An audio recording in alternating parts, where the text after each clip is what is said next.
जय श्री कृष्णा। राधे राधे दोस्तों। आशा करती हूँ आप सब स्वस्थ होंगे, प्रसन्न होंगे और प्रभु की कृपा आप सब पर बरस रही होगी। दोस्तों, क्या हुआ जब एक कसाई को लड्डू गोपाल की एक प्रतिमा प्राप्त हुई। जी हाँ, कसाई जो कि जानवरों का मांस काट कर उसे विक्रय करने का पेशा करता था, जिसका पेशा ही, जिसका धंधा ही और जिसकी जीविका ही मांस को बेचना था। दोस्तों, आज जो सत्य घटना आपको सुनाने जा रही हूँ, इसे सुनने के बाद आपका हृदय बाल गोपाल के लिए व्याकुल हो उठेगा। प्रभु इतने कृपालु होते हैं और वो अपने भक्तों में कभी भी दोष नहीं देखते। दोस्तों, इस बात का पता आपको ज़रूर आज इस सत्य घटना को पूरा सुनने के बाद चलेगा। दोस्तों, आज मैं आपको चुन्नू के जीवन से जुड़ी सत्य घटना सुनाने जा रही हूँ, जो कि लड्डू गोपाल से संबंधित है। चुन्नू एक कसाई था। वो एक बाजार में मांस की दुकान चलाया करता था।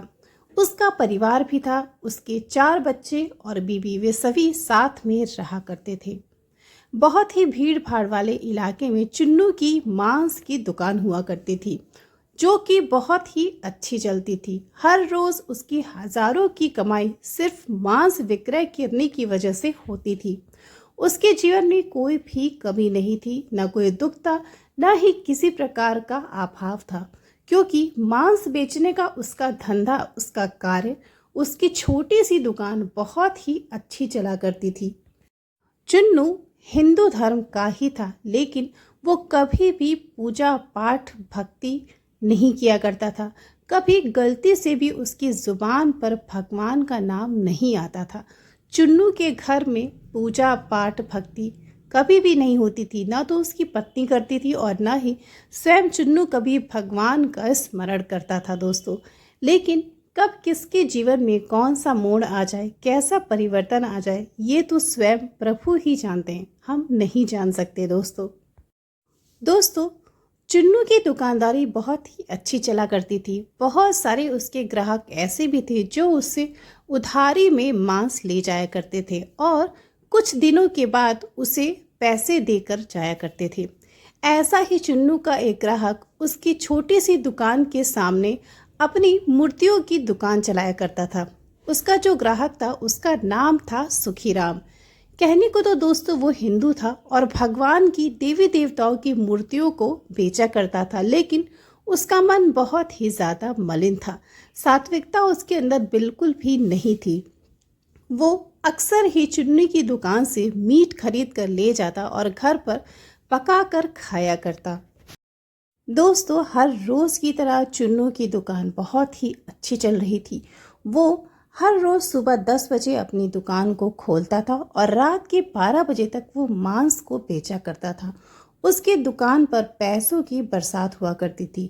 एक दिन की बात है जब उसका वो ग्राहक, जिसका नाम सुखीराम था, जो मूर्तियों का विक्रेता था, उसकी दुकान पर पहुंचता है और चुन्नू से आग्रह करने लगता है कि आज मुझे 1 पाव मांस चाहिए। चुन्नू उसे तौल कर 1 पाव मांस दे देता है, लेकिन सुखीराम के पास चुन्नू को देने के लिए बिल्कुल भी धन नहीं रहता, क्योंकि उस दिन सुखीराम की दुकान पर एक भी विग्रह, एक भी मूर्ति बिकी ही नहीं होती। उसकी दुकान पर एक भी ग्राहक नहीं आया होता। दिन पे दिन सुखीराम की दुकानदारी खराब होती जा रही थी। 1 पाव मांस देने के बाद चुन्नू ने सुखीराम से उसके पैसे मांगे, तो सुखीराम ने उससे बोला कि भाई, आज मेरे पास धन बिल्कुल भी नहीं है। मेरी जेब में आज 1 भी रुपया नहीं है, क्योंकि एक भी ग्राहक आज मेरी दुकान पर नहीं पहुंचा। इसलिए तू आज मुझे मीट दे दे, मैं 1-2 दिन के बाद उसके पैसे तुझे वापस दे दूंगा। चुन्नू अक्सर ही उसे उधारी दिया करता था और इसी भरोसे पर चुन्नू ने उसे उधारी में मांस दे दिया और कुछ दिन बाद आने के लिए बोला। चुन्नू उसे मीट देकर वहां से भेज देता है। सुखीराम अपने घर जाता है और मीट को पकाकर खा लेता है, लेकिन उस दिन के बाद सुखीराम ना तो अपनी दुकान खोलता है और ना ही चुन्नू की मीट की दुकान पर उसके पैसे उसे देने आता है। चुन्नू 2-3 दिन तक ध्यान देता है कि सुखीराम मेरे पैसे कब देगा। इतने दिन हो गए लेकिन वो अभी तक ना तो मेरी दुकान पे आया और ना ही उसने मेरा पैसा लौटाया।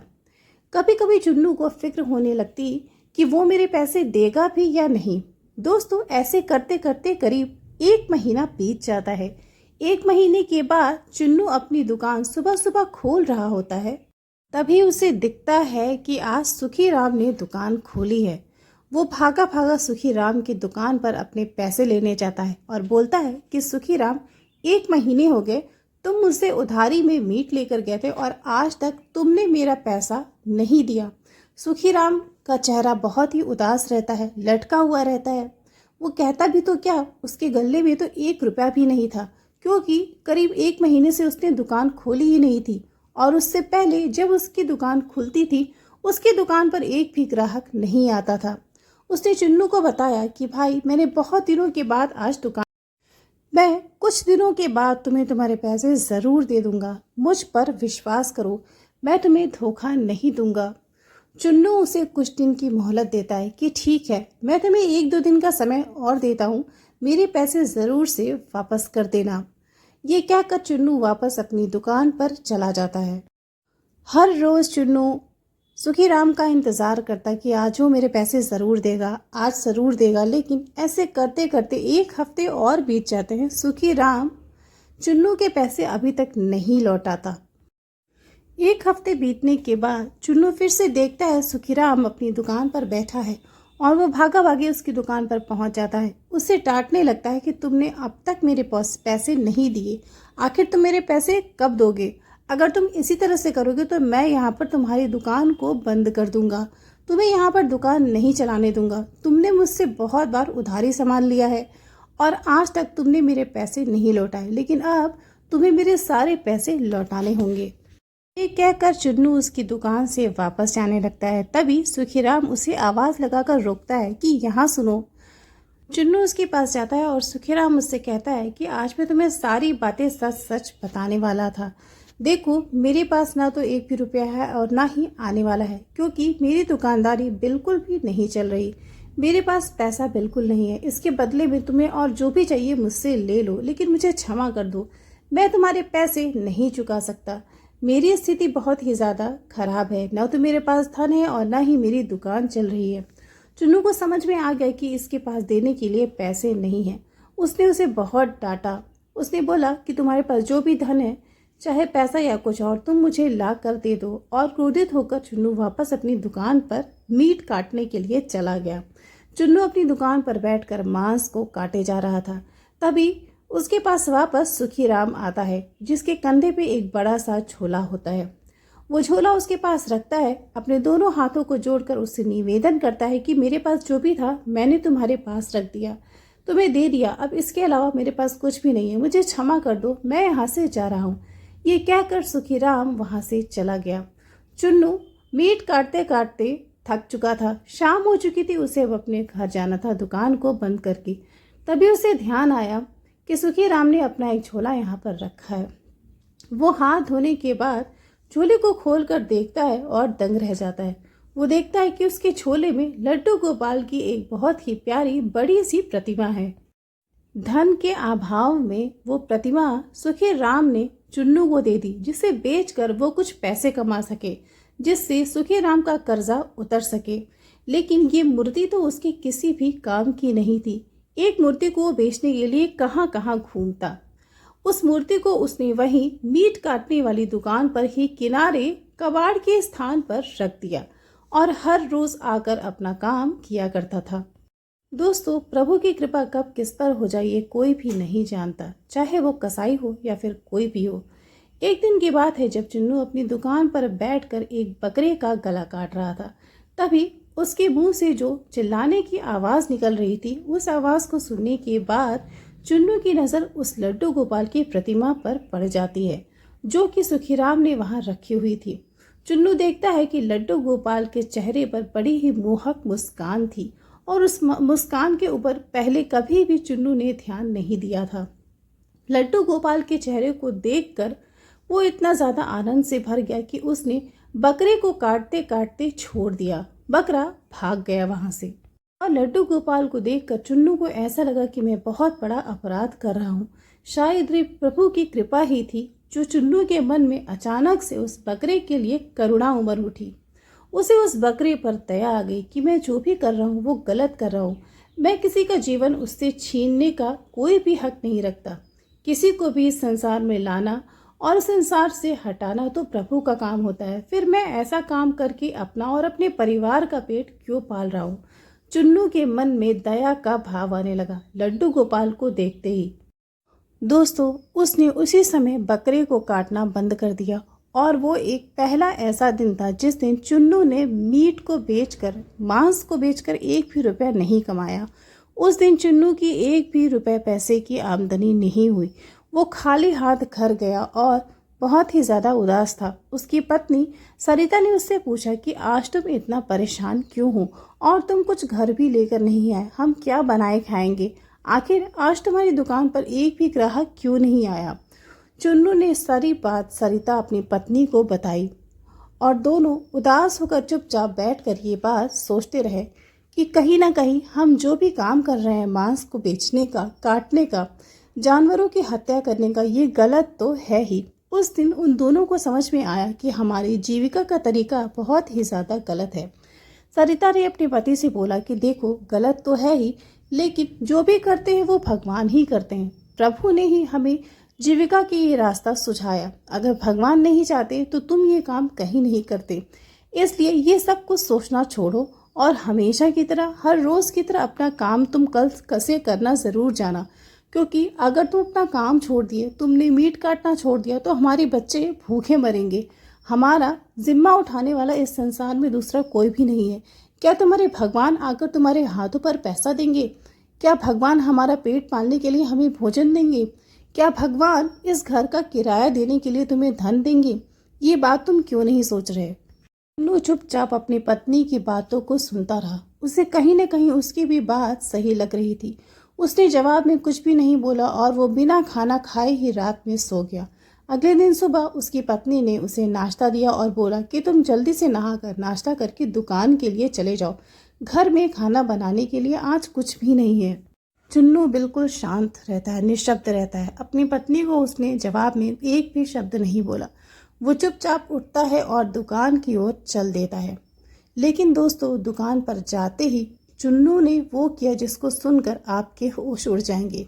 चुन्नू रास्ते भर ग्लानि का भाव लेकर चलता रहा। उसके मन में जानवरों के प्रति, जिन्हें वो रोज़ काट देता था, जिनके वो प्राण लेता था, जिनके खून बहाता था, उन जानवरों के प्रति चुन्नू के मन में इतनी दया आ गई कि उसके हाथ अब उठ ही नहीं रहते उनकी गर्दन पर चाकू चलाने के लिए। चुन्नू दुकान पर पहुंचते ही उन बहुत सारे बकरियों के बच्चों को जो रस्सी से बंधे हुए थे, उन्हें खोलकर आज़ाद कर दिया।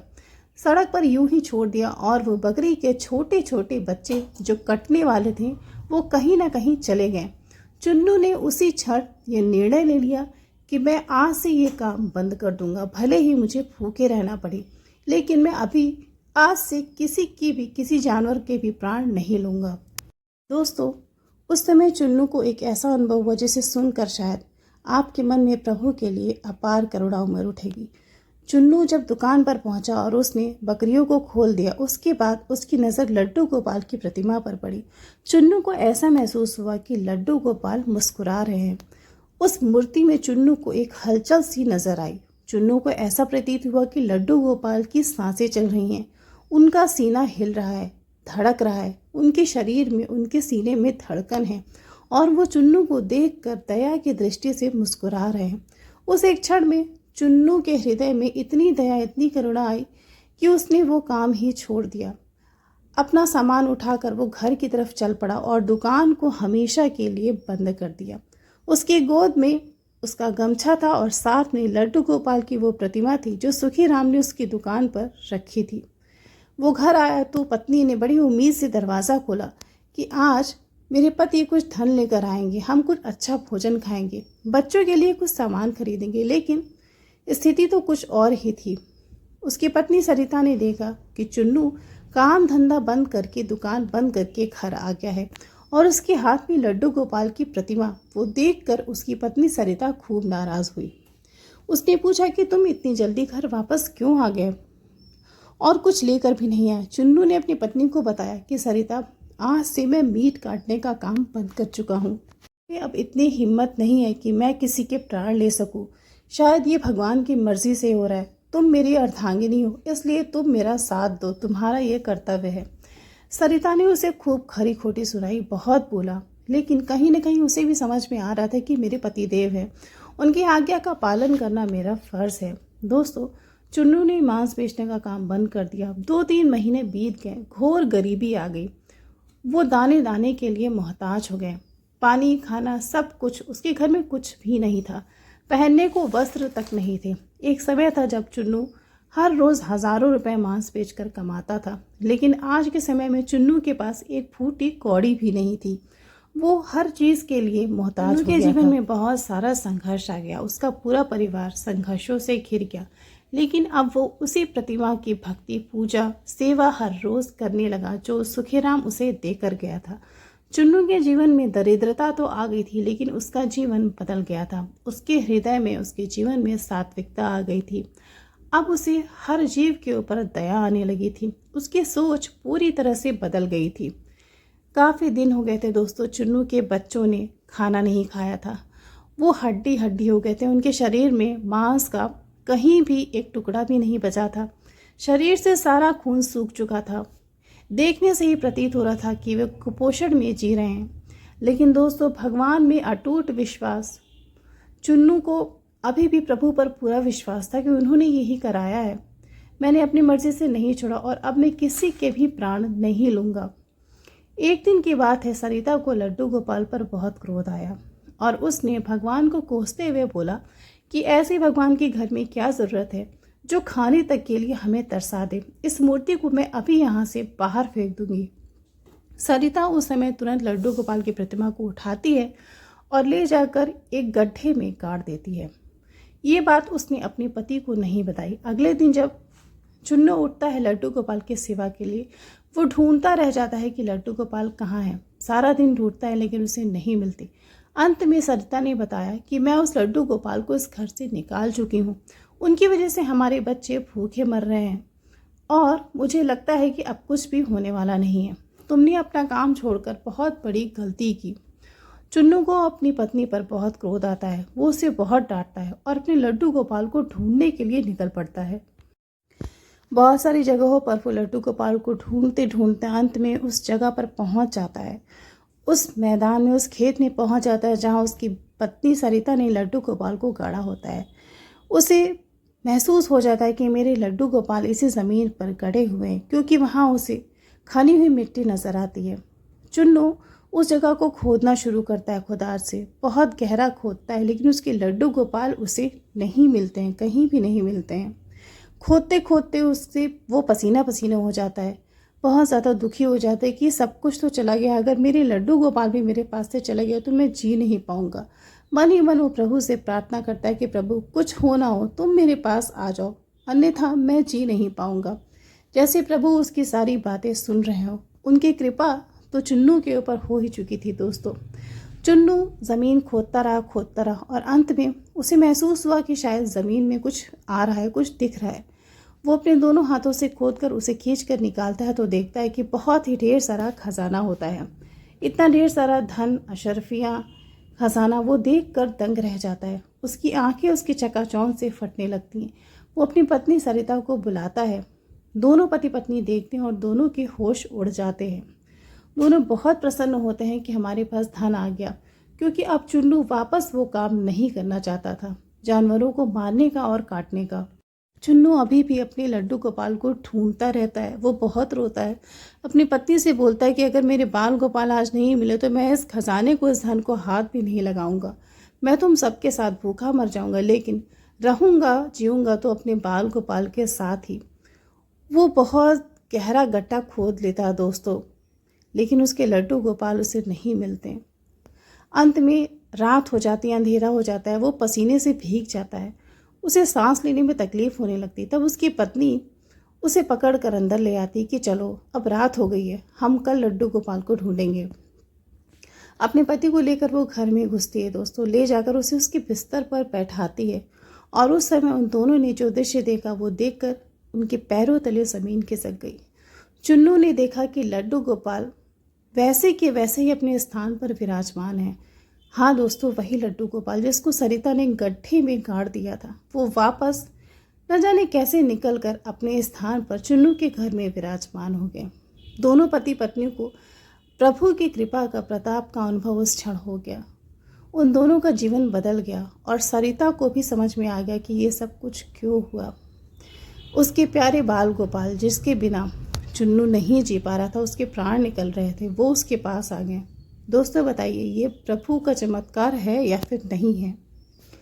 चुन्नू के लिए सर्वोपरि उसके लड्डू गोपाल थे, वो भी उसके पास आ गए और प्रभु ने उसे धन भी दे दिया। उसके पाप कर्म भी छूट गए दोस्तों, वो भक्ति पर चलने लगा। इससे बड़ा कल्याण एक मनुष्य के लिए और क्या हो सकता है? दोस्तों हमेशा अपने भक्त पर कृपा और कल्याण ही क्रिया करते हैं, बस हम ही उनकी कृपा को पहचान नहीं पाते क्योंकि हमारे पास ऐसी सोच और ऐसी दृष्टि नहीं है दोस्तों। इसलिए हमारे जीवन में जो भी हो रहा है उसे प्रभु की मर्जी समझनी चाहिए और कभी भी ऐसा कोई भी पाप कर्म नहीं करना चाहिए जिससे किसी को पीड़ा हो, किसी को कष्ट हो, और किसी के प्राण लेने का हमें कोई भी अधिकार नहीं। ये स्वयं प्रभु ने गीता में कहा है दोस्तों। चुन्नू के जीवन में घटी ये इतनी रोचक घटना ज़रूर आपको अच्छी लगी होगी दोस्तों। इसे शेयर करेगा अपने मित्रों के साथ। ऐसी बाल गोपाल की और प्यारी प्यारी लीलाओं को सुनने के लिए मेरे चैनल कृष्ण प्रेम रस को अभी सब्सक्राइब कर लीजिए दोस्तों। चुन्नू के दुकान पर अगर सुखीराम ना आता, उसने उधारी न लिया होता, उसे धन के लिए परेशान न किया होता, तो शायद लड्डू गोपाल चुन्नू के पास कभी नहीं आते। इसलिए हमारे साथ क्या हो रहा है ये तो सिर्फ प्रभु ही जानते हैं। तो दोस्तों कल फिर मिलती हूँ आपके साथ एक नई सत्य लीला कथा के साथ। जय श्री राधे।